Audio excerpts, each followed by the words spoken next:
बिस्मिल्लाहिर्रहमानिर्रहीम। अस्सलाम वालेकुम नाज़रीन, मैं हूँ मोगीस अली। आप सबको ईद मुबारक। और ईद की कुछ मसरूफ़ियात के बाइस वीडियो नहीं बना सका और मुझे आपकी भी मसरूफ़ियत का अंदाज़ा था। इतना ना हम कहीं जा रहे थे ना आपने कहीं जाना था। मैंने कहा आप भी इंजॉय करें, हम भी इंजॉय करें और फैमिली के साथ टाइम दें। तो फैमिली को टाइम देने के बाद आज फिर सोचा कि क्यों ना जो एक हमारा काम है उसे दोबारा से स्टार्ट किया जाए। काफ़ी इन्फॉर्मेशन इकट्ठी हो चुकी थी, रोज़ाना देख रहा था इन्फॉर्मेशन, तो दिल करता था आपके साथ शेयर की जाए, वीडियो बनाऊं। लेकिन फिर यह है कि कुछ मसरूफ़ियात और फिर टाइम की वजह से फिर आपकी मसरूफ़ियात को भी देखते हुए कोशिश की कि एक दो दिन रेस्ट कर लिया जाए। तो खैर ये तो थी ईद के हवाले से। मेरी माशाल्लाह से ईद बड़ी ज़बरदस्त गुज़री। उम्मीद है आपकी भी बड़ी अच्छी गुज़री होगी। दुखी दिल था, आपको पता है कि ये ईद वैसे भी बहुत दुख वाली थी, क्योंकि एक तो कोरोना की वजह से जो हमारे जो गरीब तबका जो है उनके हालात, दिहाड़ीदार वालों के, और साथ में जो कराची में PIA का प्लान जो क्रैश हुआ, उस हवाले से बड़ा बोझल दिल था, दुखी दिल था। खुशी इतनी नहीं थी, सादगी के साथ जितना हो सकता था हर इंसान से और जितना किसी की मदद की जा सकती थी उस हवाले से ईद गुजारी गई। आपकी कैसे ईद गुज़री, आपने कैसे गुजारी, अगर आप चाहें तो वो कमेंट बॉक्स में मुझे बता सकते हैं, क्योंकि आपके कमेंट्स जो हैं वो बहुत अहमियत के हामिल होते हैं। और ख़ास तौर पर मैं जो कमेंट्स हैं उनसे बड़ा लर्न भी करता हूं और उनसे सीखता भी हूं, आपकी राय भी देखता हूं और कोशिश करता हूं कि अगर उसमें मेरी वीडियो में कहीं ना कहीं कुछ मसला है तो मैं उसको बेहतर से बेहतर कर सकूं। तो आप से रिक्वेस्ट है कि आप अपने जो कमेंट्स हैं वो लाजमी दिया करें। मेरे बहुत से दोस्त थे जिन्हें मैं बाय नेम जानने लग गया था, लेकिन फिर अचानक ऐसा हुआ कि वो जो लोग हैं उन्होंने कमेंट्स करना ही बंद कर दिए। पता नहीं मसरूफ़ हैं या क्या वजह है, लेकिन नए दोस्त फिर आते गए, वो अब कमेंट्स कर रहे हैं। तो मेरी गुजारिश है कि आप लाजमी कमेंट्स कर दिया करें। इससे क्या होता है कि एक तो एक्टिविटी रह जाती है और हमें भी हौसला मिल जाता है कि हमें जो लोग सुन रहे हैं वो हमारी किस बात तक पहुँचे हैं, या हम जो डिलीवर करना चाहते थे वो उन तक पहुँची है या नहीं पहुँची। तो शुरू करते हैं आज की वीडियो इस नाम से और इस टॉपिक से कि एक नाम है जो इस वक्त ज़ेरे गर्दिश है कि क्या वो जेल में जाएगा या नहीं जाएगा, और वो है जहांगीर तरीन साहब का। बहुत सी डिबेट हो चुकी है, सलीम साबित साहब ने भी सवाल उठा दिए हैं और वो कहते हैं कि जी ये जो एहतसाब है ये सही नहीं हुआ। वो ये कल तक यही कहते थे कि ये जो लोग हैं ये तहरीक इंसाफ है, इमरान खान है, कभी भी जहांगीर तरीन का नाम लेकर नहीं आएगा और ना ही ये रिपोर्ट पब्लिक करेगी। और ये आज रिपोर्ट पब्लिक भी हो चुकी है। हामिद मीर साहब भी इसी तरह से सवाल करते रहे। अब जब ये सारा कुछ हो गया है तो अब वो कह रहे हैं कि ये जेल नहीं जाएंगे। ये क्योंकि आपको पता है कि वक्त के साथ साथ वो अपनी प्रेडिक्शन चेंज करते रहते हैं और तनकीद का मौका जाने नहीं देते। तो अब बात कहाँ पहुँची है कि ईद गुजर गई है, शेख रशीद साहब की जो पेशगोइयाँ थी कि टार्जन बनने जा रहा है नैब, तो अब क्या होने जा रहा है, तो ये सारा मामला था। अब जो ख़बरें हैं, जो सोर्स थे, जो बातें आ रही हैं, पहले वफाक की तरफ चलते हैं कि कौन कौन गिरफ़्तार होने वाला है और कौन कौन गिरफ़्तार नहीं होने वाला। तो पहले वफाक का ले लेते हैं। वफाक में 3 शख्सियात जो हैं वो फेडरल गवर्नमेंट की कैबिनेट में हैं। वो 3 नैब के रिडार पर हैं और कहा जा रहा है कि ये 3 जो हुकूमती लोग हैं, कैबिनेट का हिस्सा हैं, ये तो गिरफ़्तार होंगे, ये सोर्स क्लेम कर रहे हैं। अभी मैं नाम लेना मुनासिब नहीं समझूंगा, लेकिन वो जल्द या बदेर जैसे भी सॉलिड जो मज़ीद आपके पास जो इन्फॉर्मेशन थंडिंग आ जाती है तो फिर आप इस पोजीशन में आ जाते हैं कि आप उसको डिस्क्लोज़ भी कर दें। लेकिन 3 नाम हैं जो हुकूमत की जानिब से गिरफ़्तार होने वाले हैं और ये मुसद्दका इत्तलात हैं, आप देखेंगे भी सही। उसके बाद चीनी की जो रिपोर्ट है इसमें गिरफ़्तारियाँ होने वाली हैं और इसमें गिरफ़्तारियाँ होंगी, और वो गिरफ़्तारियाँ होंगी कि जो लोग ये समझ रहे थे कि इनको छूट मिल जाएगी या ये बच जाएंगे या इनका सिर्फ नाम डाला गया है ऊपर से। ये मैं उन लोगों की बात कर रहा हूँ कि जो इमरान खान साहब के बहुत करीबी रहे हैं, अब खैर दूर हो गए हों, लेकिन वो करीब रहे हैं। जो चीनी में जिन लोगों का नाम आया है उनके ऊपर तलवार लटक रही है। सिर्फ उनके पास एक रास्ता बचता है, नैब उठा लेगी, नैब तो पहले उठा लेगी, लेकिन एक रास्ता है, वो है अदालत का। और वो अगर अदालत पहुंच जाते हैं तो फिर आप देखिएगा कि फिर थोड़ा सा जो लीगल मसला है वो आगे चला जाएगा।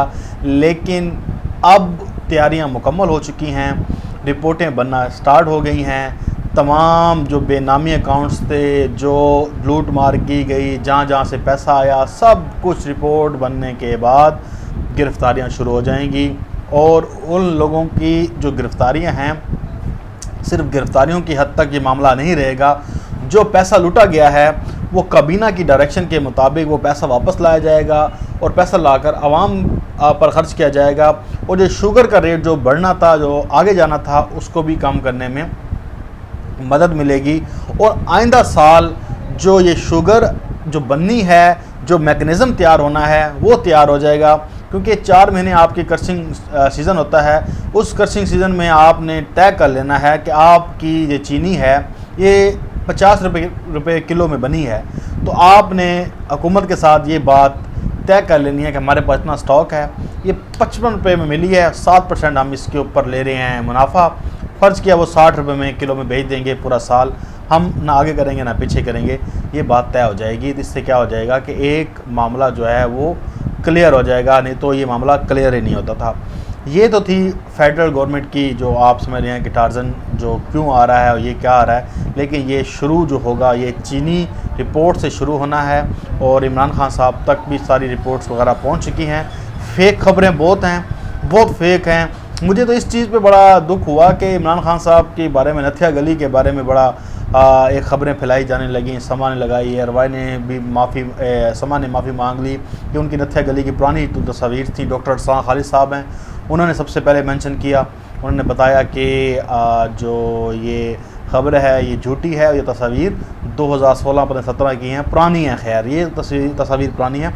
ये कितना एक देखें कि इस माशरे का, इस मीडिया का एक नुकसान है हमारे लिए कि वो बग़ैर तहकीक की चीज़ें शेयर कर देते हैं। उसके बाद मैं यकीन करें, मैं समा की तरदीद देखने के बाद जो उसने माफ़ी मांगी, उसके बाद भी मैं अपनी जो टाइमलाइन थी फेसबुक की या ट्विटर की, उसके ऊपर मैं नहीं कंट्रोल कर पाया, ना देख पाया कि तमाम लोगों ने लगाए हुए स्टेटस, वो बात रुक नहीं रही थी कि ये इमरान खान साहब को सानिया PIA के हवाले से या तो कराची जाना चाहिए था या लाहौर में उस पायलट के घर जाना चाहिए था।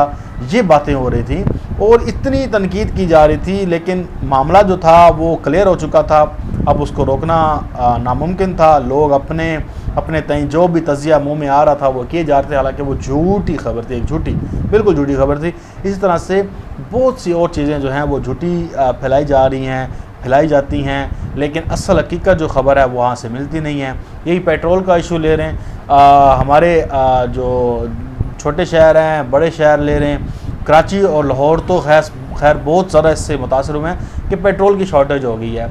मैंने ट्विटर पर लिखा भी सही कि जो पेट्रोल की शॉर्टेज है, इस कमी को पूरा करना कंपनियों का काम है। और ये कंपनियां जो हैं इस मौके से फ़ायदा उठाते हुए कि अब तेल की खपत ज़्यादा आ जाती है जब, तो फ़ायदा उठाते हुए महंगा करके बेचने की कोशिश करती हैं, जिससे उनको अरबों रुपए का फ़ायदा होता है, 1 रुपया भी बढ़ाती हैं। तो ये सारा सिस्टम रोकने की बात है। खैर ये एक लंबी डिबेट है। अब मैं पंजाब की तरफ आ जाता हूँ। पंजाब में 7 मिनिस्टर्स हैं। 7 मिनिस्टर्स की लिस्ट इमरान खान साहब के पास पहुंच चुकी है और ईद के बाद छक्का लग जाएगा और ईद के बाद उनका नाम भी फाइनल हो जाएगा।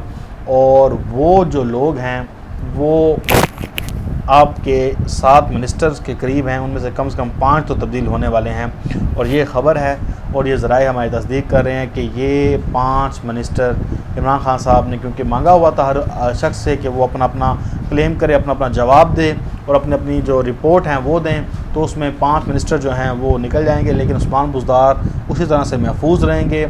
उस्मान बुज़दार पे किसी किस्म की कोई बात नहीं है, वो इमरान खान साहब के साथ हुकूमत करते रहेंगे, चलते रहेंगे। इमरान खान साहब को उनके ऊपर ट्रस्ट है।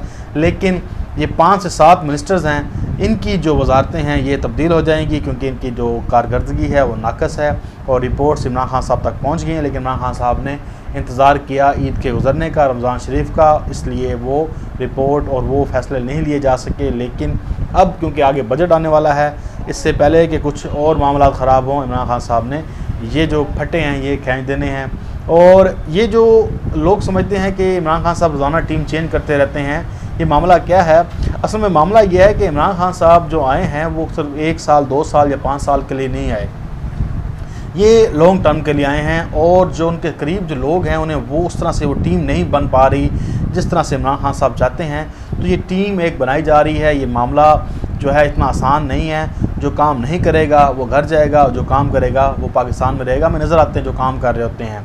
आपने देखा होगा मुराद सईद साहब अच्छा काम कर रहे हैं, इसी तरह से जो आपके वज़ीर ख़जाना हैं अच्छा काम कर रहे हैं, सद उमर साहब अच्छा काम कर रहे हैं, इसी तरह से और वज़ीर हैं बहुत अच्छा काम कर रहे हैं। तो ये जो सारा मामला है ये काफ़ी फ़ायदा देगा और जो आइंदा आने वाले हालात हैं उस हवाले से भी जो अपोजिशन को टफ टाइम दिया जाएगा।